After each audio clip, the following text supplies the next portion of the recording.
என் இனிய தமிழ் மக்களே, இந்த வார்த்தைகளுக்கு, இந்த இனிமையான வார்த்தைகளுக்கு சொந்தக்காரர் என் அருமை அண்ணன் வரதராஜ் அவர்கள்.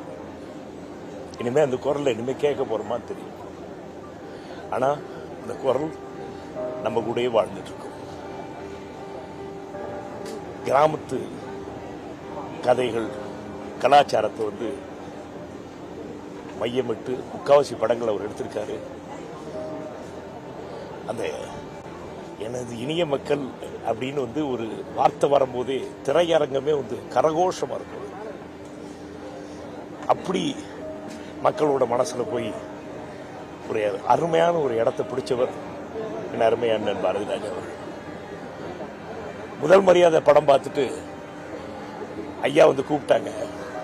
படம்னு சொல்றேன், முதல் மரியாதை கதையை கேட்டுட்டு எங்க ஐயா வீட்டுக்கு கூப்பிட்டாங்க. பாரதிராஜன் ராசா ராசான் தான் ரொம்ப பிரியமா கூப்பிடுவாங்க.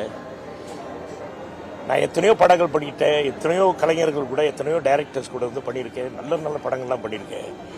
ஆனால் என் வீட்டில் இருக்க என் மனைவி கமலா என்ன சொல்றான்னா, நீங்க பாரதி ராஜா கூட நடிச்சாதான் நீங்க ஒரு முழு நடிகர்னு சொல்றாப்பா அப்படின்னா. அந்த அளவுக்கு மக்களோட மனசுல இடம் பிடிச்சாருங்கிறது தான் என் அண்ணன் பாரதி ராஜாவோட அருமை பெருமை. திரையுலகம் இருக்கிற வரைக்கும் அவர் வாழ்ந்து கொண்டே இருப்பார். என் அருமை தம்பி விஜய் அவர்கள் அரசு மரியாதை பண்ண போறான்னு கேள்விப்பட்டவொன்னே ரொம்ப ரொம்ப சந்தோஷம். திரையுலகத்தின் சார்பாக, எங்கள் அன்னை இல்லத்தின் சார்பாக எல்லாருக்கும்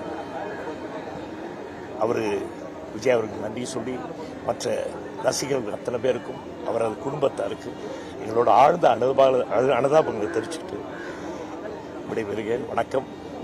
அண்ணன் பாரதிராஜாவோட புகழ் ஓங்குக, வாழ்க. வணக்கம்.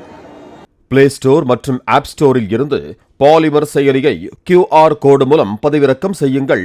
செய்திகளை உடனுக்குடன் பெறுங்கள்.